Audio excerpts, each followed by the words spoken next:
Bought a new Rolex, so my time is money, bitch. I ain't a doctor, so I ain't got patience at all. Just left the mall, walked out of Neiman's, designing my body, bitch. I be the cleanest. Keep me a bitch that resembles Serena. Just like a condom, she stay on my penis. We pull up in Rolls, Lex and Mercedes. How about like Spike, we attacking your ladies? It's your boy, Famous Animal TV. Who I got in the building with me? Man, you got Killa Kyleon, Kill $1 Million Bill, man, H-double-O, Flow, Roscoe, Pico, 2 Chainz, we're going down. Real talk.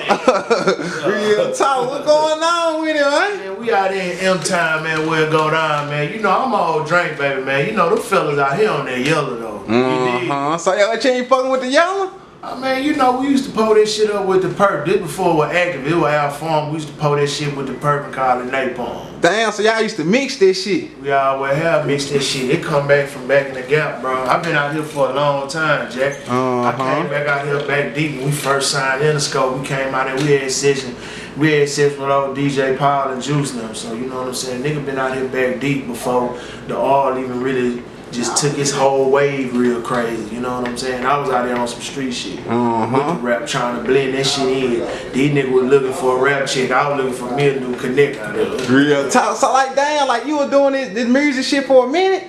Oh yeah, bro, I ain't no baby to this shit. Yeah, I'm a full grown grizzly, but man, I ain't no cub. Real talk, real talk. So I'm saying, like, you been fucking with Memphis for the longest and shit. So like, how did that connect with Houston and Memphis and shit like that? It's a real big connect, cause you know, back in the gap, Swall was out in Houston. So Swall really was a Memphis baby. My homeboy T Draper from Memphis. So back in the gap with A-Ball and MJG them first popped off and they coming out hard, they did all that shit in Houston. You know what I'm saying? So a nigga fuck with them real heavy, and then also that was around the time when Drake had Ross. That's when Ross was Teflon Don. So back in the gap, I'm part of a group called Boss Hog Outlaws. That's me, Slim Thug, PJ the Rap Hustler, Sir Daly, J-Dog, Young Hall. You know, we're a real strong group out of H-Time, but when me and Slim first signed Interscope, that's back in like 03.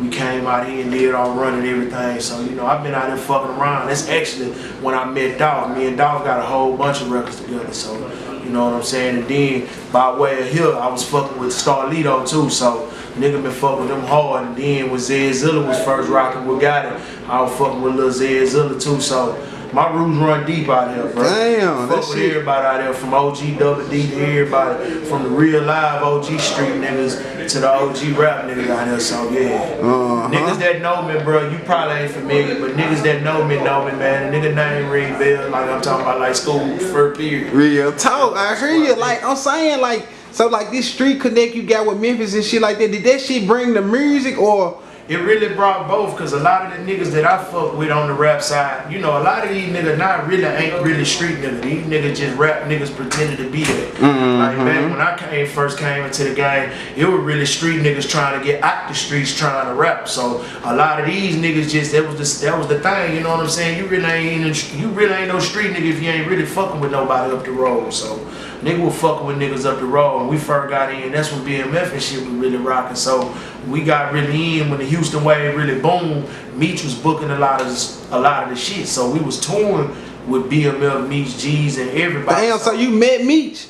Oh yeah, nigga know Meech personally. I got flicks and everything. Nigga know Meech personally. Blue, J-Bo, everybody. Yeah, nigga fucking around. Damn. So like I'm saying, like knowing all these artists, knowing all these niggas and shit like that, like did that just really just help give you the knowledge to do the rap shit and get it signed and shit? Just that, bro. I've been in this game for a long time. You know what I'm saying? When Houston shit first blew over, really before it blew over, nigga was underscrew. Nigga was fucking with screw. Nigga come out that neighborhood. So, you know, from the way the wave started, that was our gateway. You know what I'm saying? A lot of the Houston shit ended up booming and popping to what niggas knew about niggas regionally and national through the screw shit. You know what I'm saying? So that pretty much how that shit ended up popping off.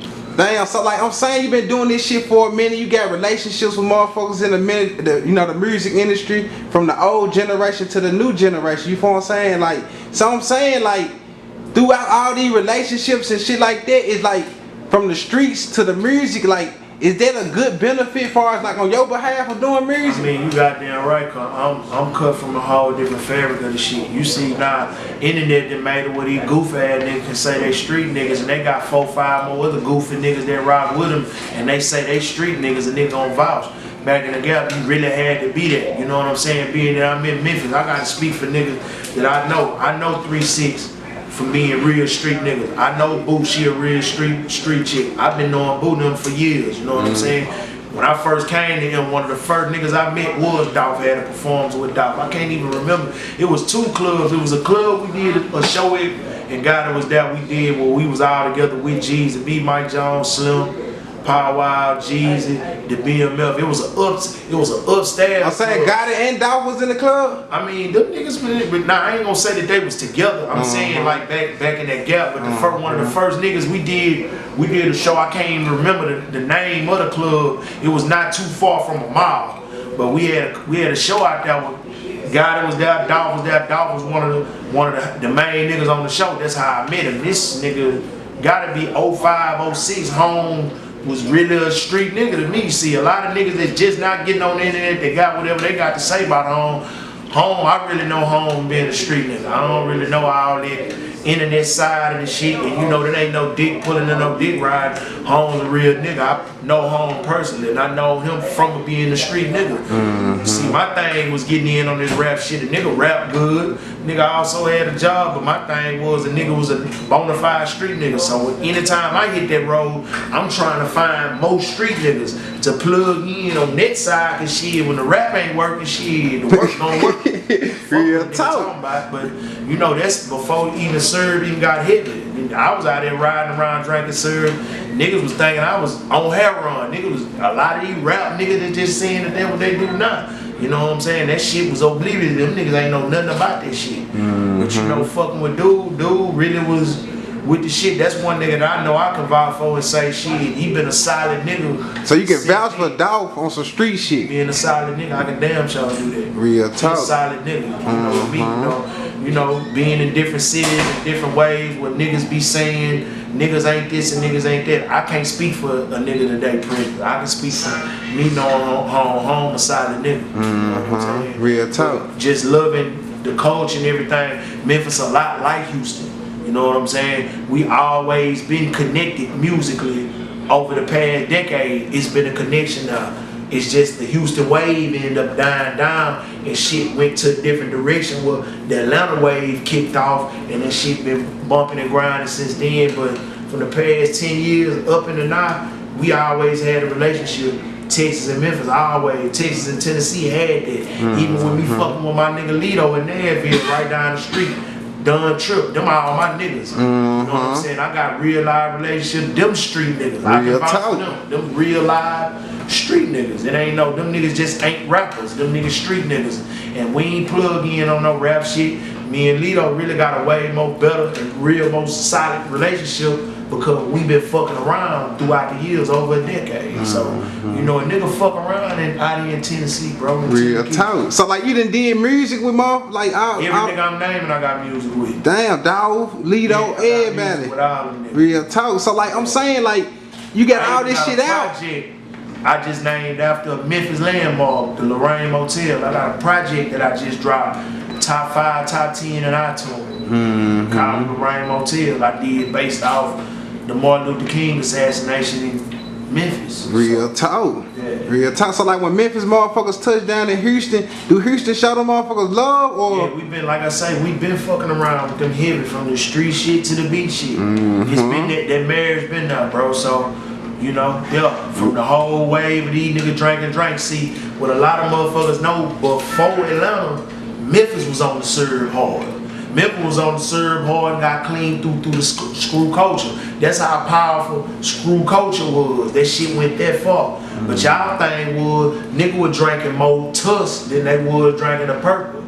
Even from back in the Gap. So that been our marriage, and I hate to make it even sound funny just on some street shit, but that's just what it was. You know what I'm saying? Even when 3-6 made sipping on some scissors, all this shit was influenced from screw culture. You know what I'm saying? As far as chopping screw wave, when that wave hit, Memphis was on that shit hard. Memphis was on everything in Texas because we were too much alike. We country cousins, so that's just how that shit was. Real talk, real talk. So I'm saying, like you been down here in Memphis, you been in Houston. Like, which city like the bring more money, like money flowing in?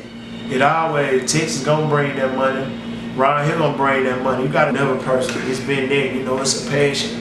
You know, a nigga been in it this long and still relevant and still get money. You know what I'm saying? It's a lot of niggas that's rapping ain't getting no type of rap money. It's a lot of niggas investing their street money into their rap shit to hopefully turn their street money into rap money.